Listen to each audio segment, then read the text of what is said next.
예. 엊그제 토요일 날 대한문에서 뵙고, 이틀 만에 또 다시 뵙게 됐습니다. 예. 예, 지난번에 그 8월 15일 날 네. 마로니에 공원에서 행진하다가 그 대한문까지 오시다가 저하고 선구자 방송하고 만나지 않았습니까? 맞습니다.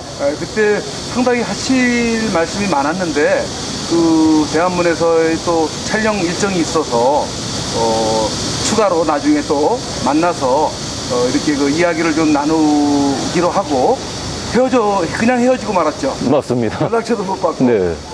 그러다가 제가 방송에다가 이렇게 연락을 좀 바란다라는 이렇게 자막을 올려놨는데 그걸 보셨던 모양이에요. 네, 그렇습니다. 네. 예. 어떻게 뭐 유튜브 영상을 많이 보시는 편이에요?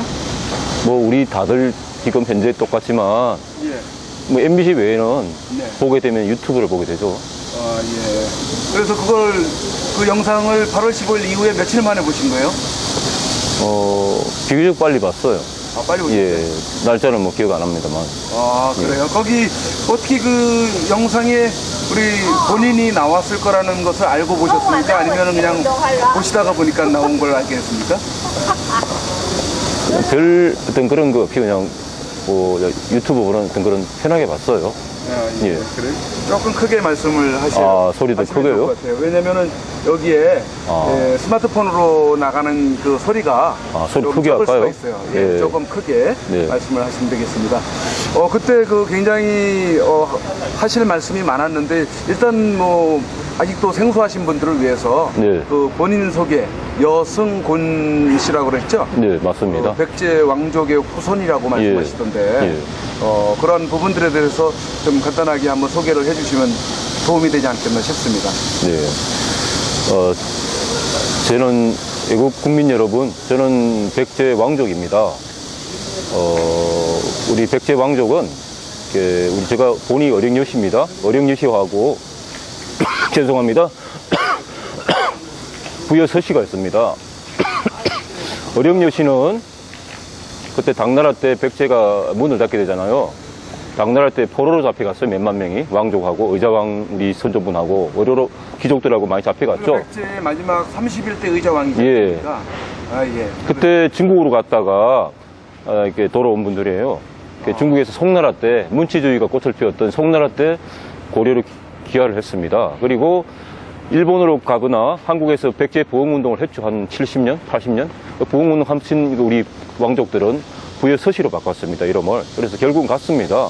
이렇게 고려 왕조가 왕시에서 뭐 전시라든지 옥시로 바뀌었듯이 뭐 그런 셈이죠. 그러면 뭐 저기 몇제손이라든지 뭐 이런 부분들이 있는 거 아닙니까?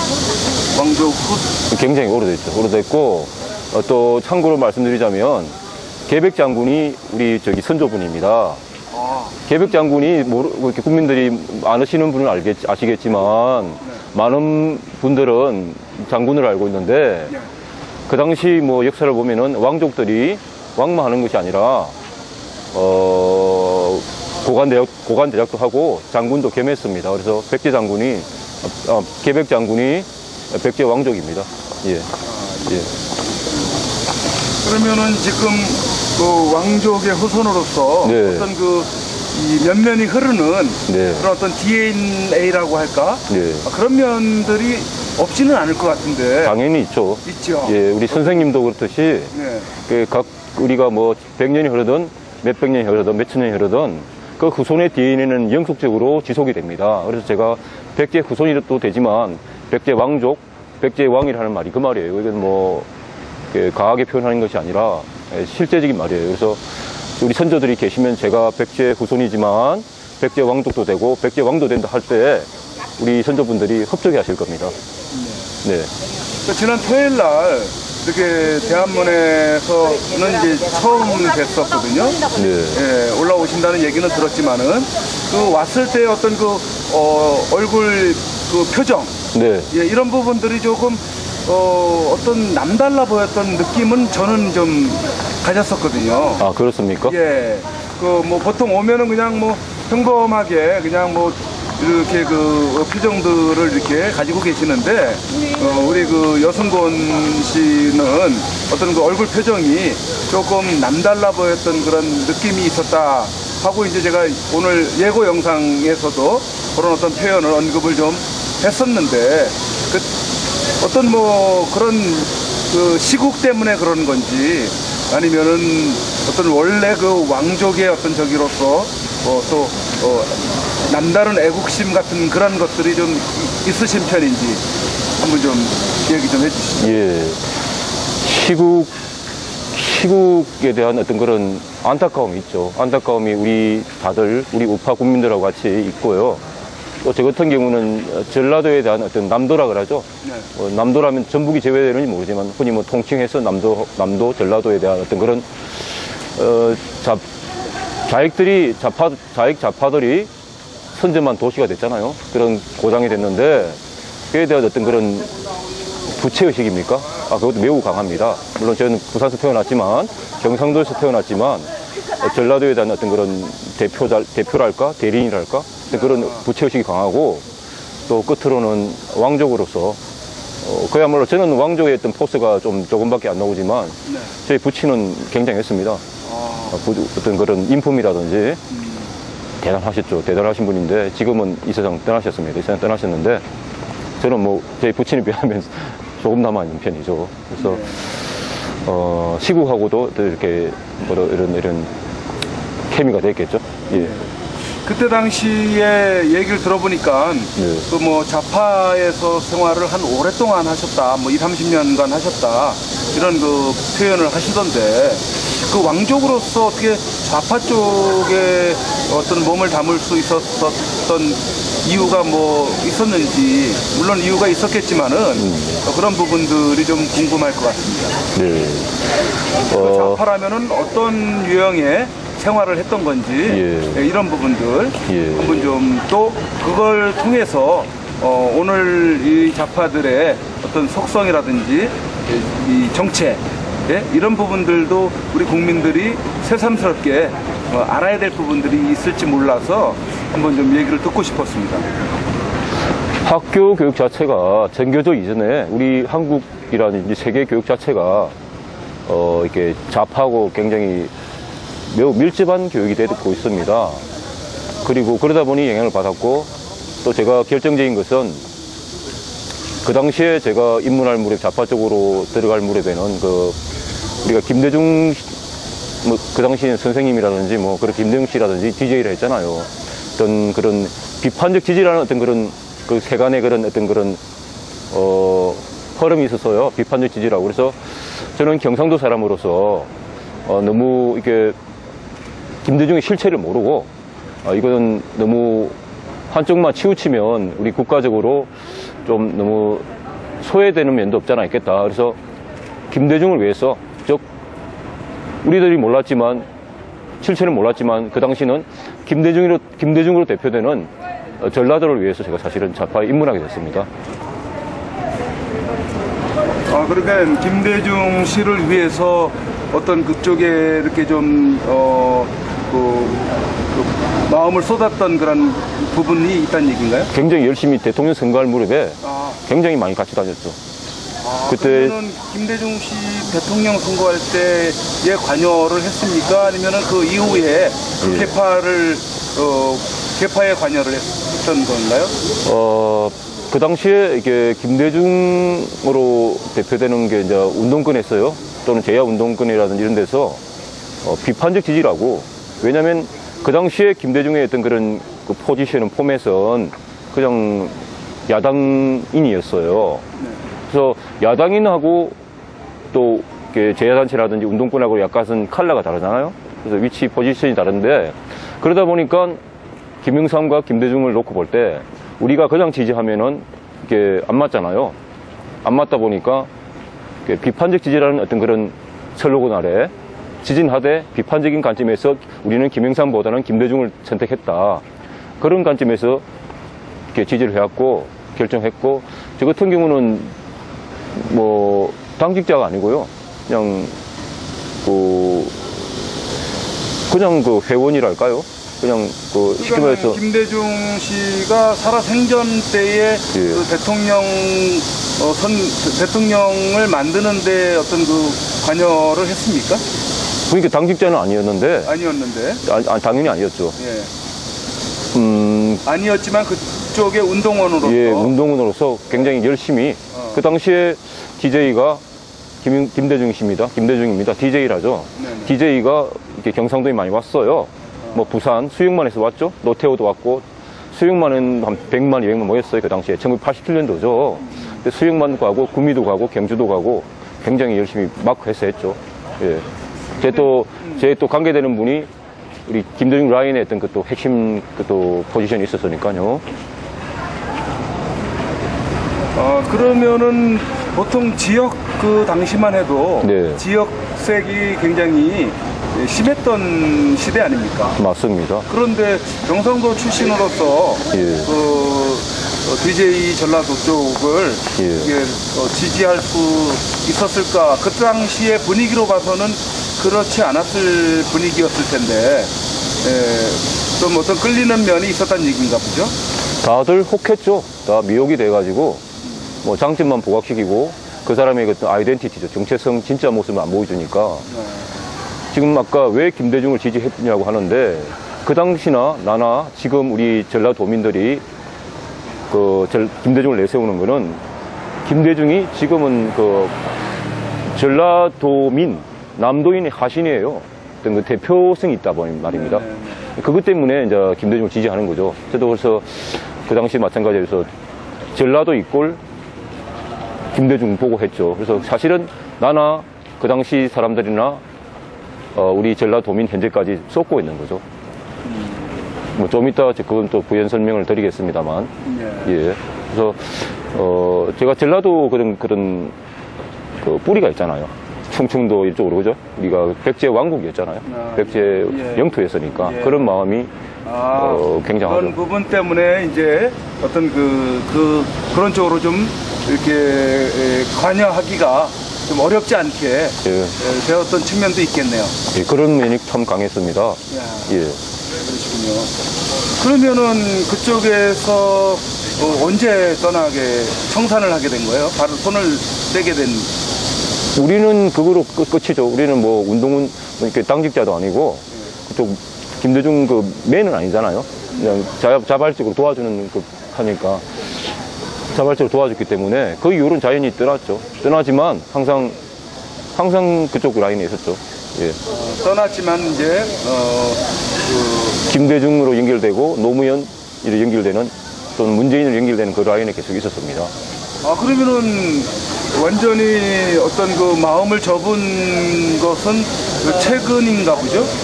그렇죠. 혼자의 마음을 접으신 모양이네요. 뭐 그렇게 오래되진 않았습니다. 그러니까 문재인까지 이렇게 언급을 하는 거 보면 문재인도 지지했죠. 그러면은 상당히 최근까지 그런 어떤 마음에 그쪽으로 이제 지지를 했던 그런 상황이었던 것 같은데. 그런데 그날 8월 15일 날 제가 행진하면서 이야기 듣는 바의 느낌에 의하면은 강하게 좌파를 비판하고 하는 그런 모습들을 봤을 땐 지금 또 얘기 듣는 거하고는 상당히 조금 의아심이 좀 느껴져요. 시차가 이제 너무 최근에 전향을 한 것처럼 이렇게 뭐 최근은 아니고요. 뭐 1년, 2년, 몇 년 사이죠. 몇 년 사이에? 문재인을 이번에 찍지는 않았어요. 찍지는 않았는데. 지지를 하다가 어떤 제가 활동을 하고 있어요. 좀 이따가 또 유튜브에 이야기를 하겠습니다만 그 시점에 이제는 떠났죠. 지지를 하다가 중간에 이제 그만둔 거죠. 이번 대통령 선거 때 찍지는 않았고요. 홍준표 찍었죠. 홍준표를. 지금 그 대한민국이 뭐 적화됐다고 그때 뭐 말씀을 하신 것 같은데. 그렇습니다. 그렇게 이제 보시는 거 아닙니까? 좀 이따 제가 그걸 다시 한번 설명드리겠습니다만 맞습니다. 그럼 지금 그 부분에 대해서 많이 인식을 하는 우리 국민들도 많이 있지만은 그래도 여전히 설마 하면서 받아들이지 못하는 국민들은 또 더 많이 있지 않겠습니까? 맞습니다. 반신반의 하겠죠. 얼마나 위험한 건지, 왜 공산화가 됐다고 그렇게 말씀을 하시는지 그런 부분들을 좀 아시는 대로 또 느끼시는 대로 또 한번 좀 설명을 해주시면 우리 아직도 깨우치지 못하시는 국민들에게 좀 도움이 되지 않겠나 싶은데요. 네. 네, 어떤 측면에서 그렇게 공산화가 됐다고 말씀을 하시는 건지요? 단도직입적으로 이야기를 해드리면 지금 우리나라는 공산국가가 됐습니다. 100% 됐습니다. 네. 단지 그 발표 내지 선언이랍니까? 선포랍니까? 발표를 안 하고 있을 뿐이에요. 지난번에 말씀드렸듯이, 얘기해드렸듯이, 그 트럼프와 주한미군 때문에 그것을 발표를 안 하고 있을 뿐이에요.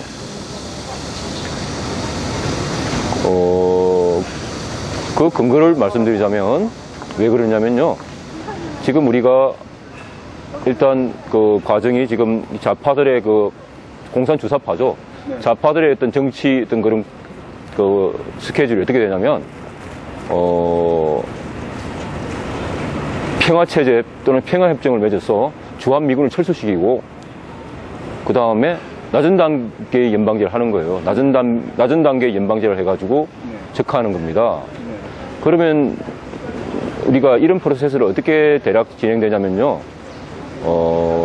먼저 뭐 사드 이런 문제도 지금 있었죠, 그죠? 계속 뭐 6기니 2기니 이랬지 않습니까? 이렇게 논쟁하다가 사실은 문재인 다 알고 있었지만 일반 국민들도 다 아는 내용을 가지고 미국 정부에 대한 어떤 그런 안티를 하다가 태클을 걸다가 어떤 그 어쩔 수 없는 상황에 밀려가지고 갑자기 또 뭐 배치를 하니 안 하니 하고 했고, 또 한미 분담금 이런 게 있어요. 주한미군 분담금. 그것 때문에 그런저런 이런 일들이 있게 되면은 일단은 프로세스는 된다는 게 아니라 일단 그렇게 잡고 있습니다. 이렇게 주한미군이 철수를 하게 됩니다. 그러면 주한미군이 철수하면은 그 평화체제가 뭐 앞이든 뒤에든 있게 되겠죠. 그리고 그 다음 단계가 낮은 단계 연방제인데, 그 프로세스 중간에 어떻게 되냐면 주한미군 철수하게 되면 아까 말했듯이 그런저런 거로 해가지고 그런저런 어떤 사회적 정치적 경로로 해가지고 미군이 철수하게 되면은 그 국회를 장악하게 됩니다. 국회를 장악해가지고 남북 동시 총선을 치르게 돼요. 내지는 그런 선거를 치릅니다. 그걸 통해서 물론 국내에서 좌파가 이게 정당을 점령하는 거죠. 장악하는 거고, 그리고 그 다음에 남북 총선을 하던, 또 최종적으로는 남북 공동 대통령을 뽑게 됩니다. 대선을 하게 됩니다. 그게 대선을 하게 되면은 김정은이 되게 되어 있습니다. 좀 이따 제가 말씀드린 거하고 다 결부되기 때문에 제가 뭐 조금씩 나눠 설명드립니다만, 대통령 되면은 바로 공산화 되는 거죠. 뭐 발표도 되겠지만, 물론 발표합니다. 그자들은 그래 되면 발표 공산국가가 됐다 발표를 하겠고, 뭐 안 되더라도 그 자체가 공산화 된 거잖아요, 그죠? 그래서 발표를 할 텐데, 그러면 왜 지금 100% 공산국가가 되냐면,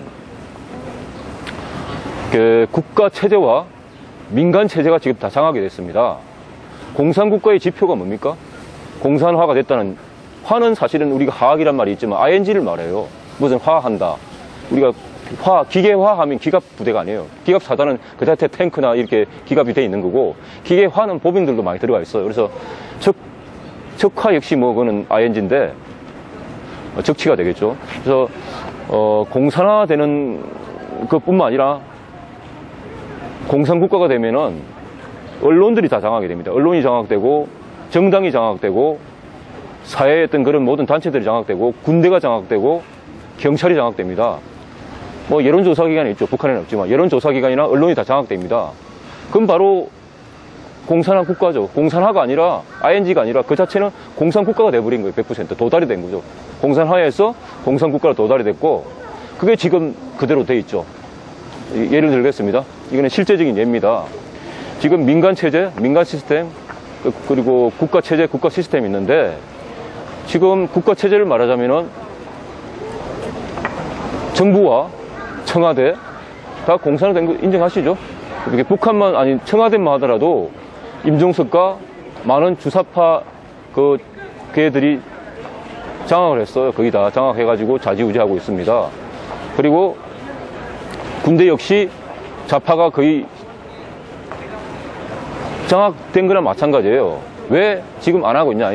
이게 쉽게 말해서 장악을 100% 안 하고 있지만, 왜 100% 안 하냐면 그게 불가능이라서 그런 게 아니라 트럼프 그걸 때문에 이 도장을 안 찍고 있는 거예요.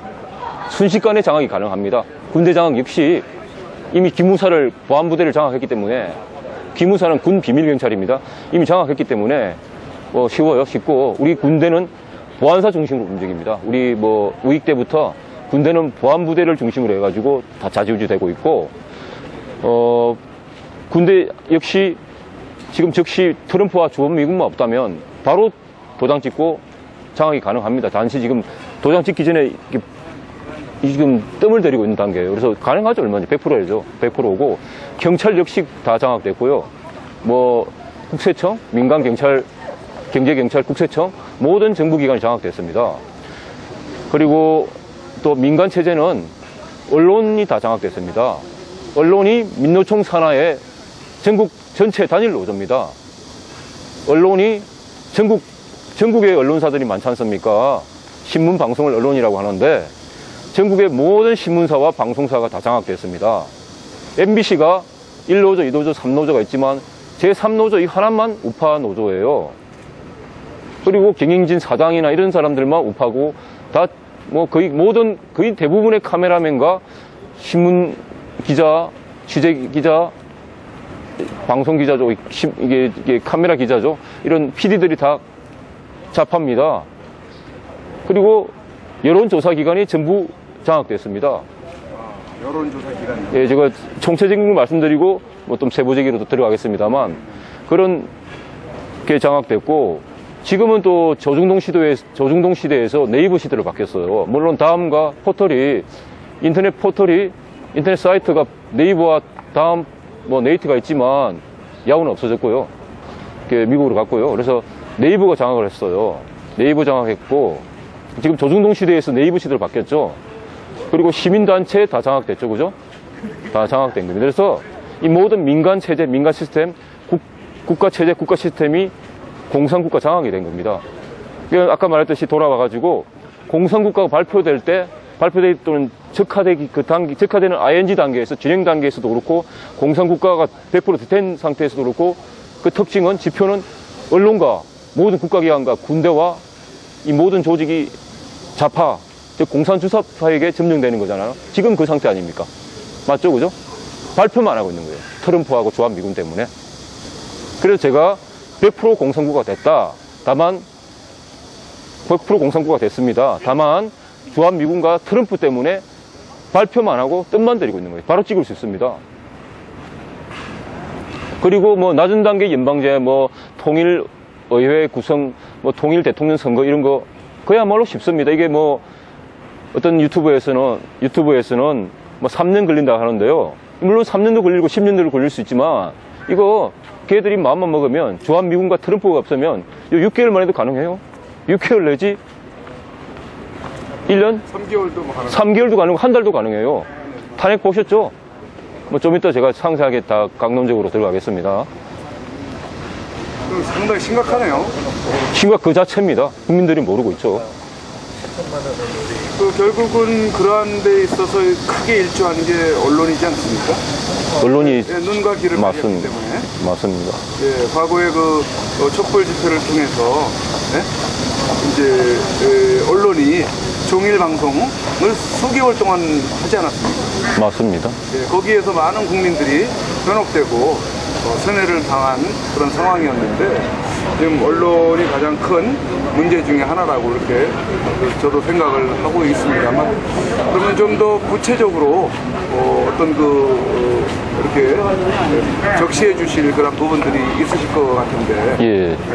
거기에 대해서 좀 한번 좀 얘기를 하시죠. 예, 제가 이제부터는 한 개 자세히 설명드리겠습니다. 국민 여러분. 먼저 언론을 말씀드리겠습니다. 언론이 왜 공산화됐냐면요.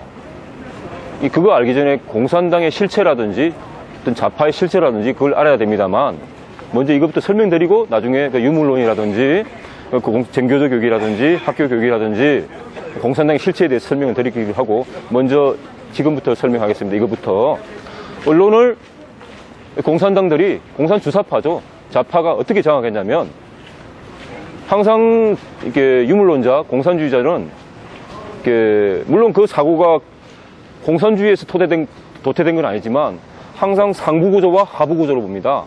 상부구조, 하부구조. 유물론에서도 보면 하부구조하고 상부구조가 있듯이 쉽게 말해서 우리가 언론으로 치환해 보자면, 국가 조직이나 민간 조직이나 언론으로 치환해 보자면, 바꿔보자면, 언론사들, 즉 신문 방송사들을 상부구조, 하부구조로 보면은 경영진, 편집장이나 편집국장이나 사장이나 뭐 회장들이 그냥 상부구조예요. 유물론하고는 반대입니다. 일단 유물론적 시각을 말한 거고요. 공산주의 시각을 말한 거고, 지금 말한 것은 상부구조, 하부구조는 약간 이게 시프트가 된 거예요. 바뀐 겁니다. 지금 말하는 상부구조는 이거 캡틴들 말하는 거죠. 예, 하부구조에서는 유물론에서는 하부구조가 중요하거든요. 유물론에서는 물적 토대, 하부구조가 중요한데, 지금 말하는 건 우리가 세상적인 어떤 일반 시스템을 말을 합니다.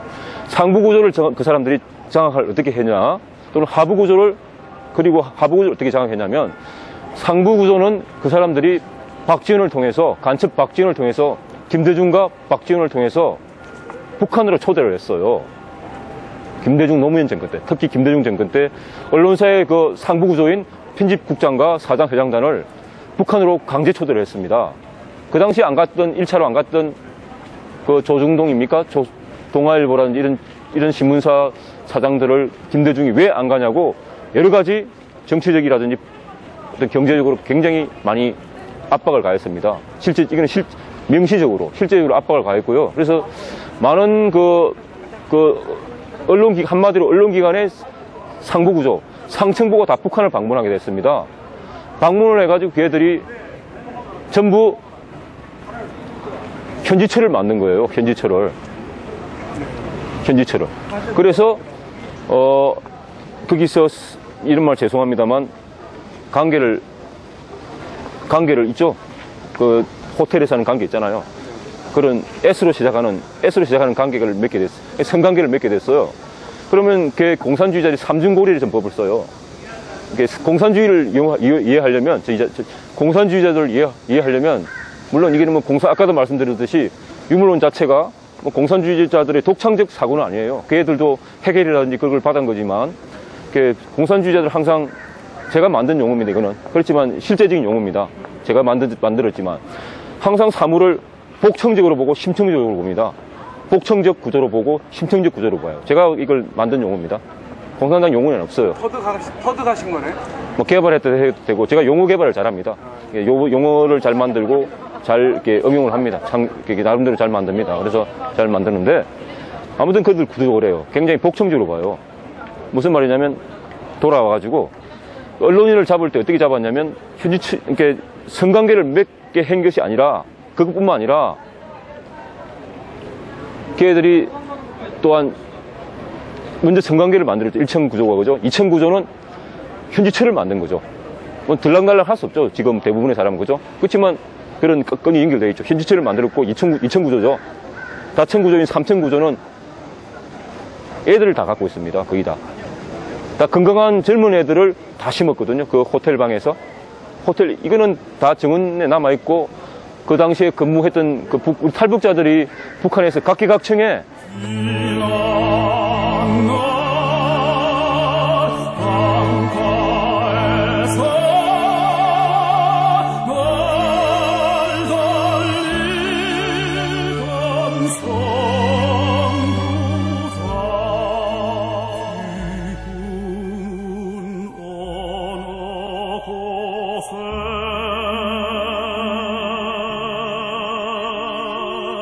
고